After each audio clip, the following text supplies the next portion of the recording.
Hi, hello, mabuhay! Welcome to my vlog! It's me, January Lee, and I'm one Kapampangan Camero vlogger na nagsasabi maniyamaning maging Kapampangan. Just for today's video mga kapatid, tayo ay namasyal somewhere in Catagalugan region. Ayan, so alam niyo naman mga kapatid na before, tumira ako doon sa Barangay Bahay Pare, Candaba, Pampanga, Catagalugan region.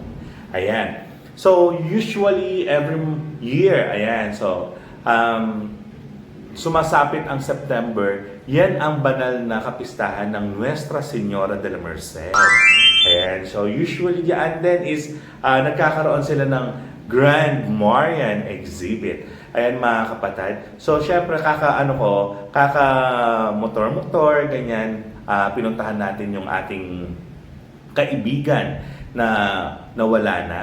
So, syempre, dumaan ako sa Nuestra Señora de la Merced First Church.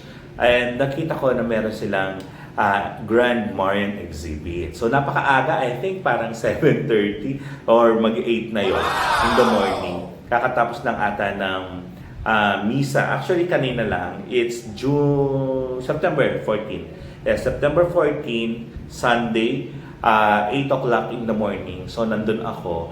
And di ko expect na nandun na yung kanilang Grand Marian Exhibit. So, nagpaalam ako kina Kuya Jairo and nakita rin ako ni Kuya Rodel. Ayan. So, hi, hello sa inyo. Thank you so much Kuya Jairo na payagan akong makapag-vlog ulit dyan sa Barangay Bahay Pare sa Nuestra Señora de la Merced First Church. Ayan. So, mga kapatid, ipapakita ko po pala sa inyo ngayon yung isa sa mga nalimos ko noong banal na kapistahan ni Apong San Nicolas de Tolentino dito sa Macabebe, Pampanga. Siyempre, tayo ay nakapaglimos ng isang imahen o isang banal na imahen ni Apong San Nicolas. Wow! And siyempre, bilang pasasalamat kasi, may history kasi, may story kasi kung bakit talagang nung na-avail ko siya, talagang mangyak-ngiyak ako. Kasi nga, nung nag-a-apply pa lang ako sa government, pagkapasa ko ng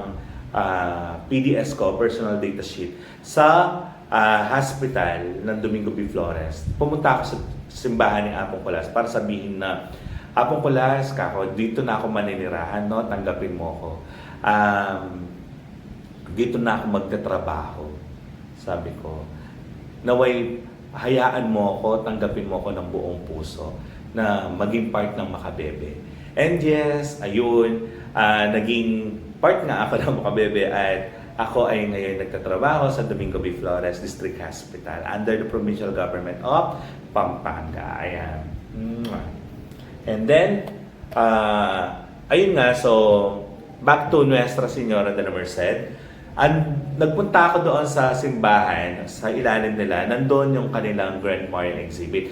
May exhibit ng mga Mama Mary, na iba't ibang Mama Mary. Then meron din exhibit ng Nuestra Señora de la Merced, iba't ibang klase ng de la Merced. Ayan, before kasi, alam ko, January 1, nagkakaroon kami ng prosesyon.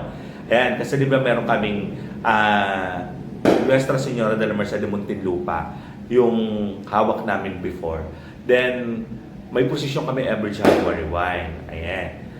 Tapos, ngayon, parang pinakita din nila ngayon, yung iba't ibang de la Merced. Ayan. So, hindi lang puro mga iba-ibang mga, talaga ang ganda ng kanilang exhibit ngayon. And, mapapadasal ka, ang bango, ang linis, tapos tahimik lang, parang marinig mo lang yung kanilang sounds. Ayan. So, magpipiesta ang Nuestra, I think, September 24 ata, alam ko parang ganon, September 24. Correct me if I'm wrong. Ayan, kasi ang alam ko rin kasi is nag-take ako ng board exam September 24, 2023. Tapos lumabas yung board exam ng December 7, 2023. Tapos nanumpa ako sa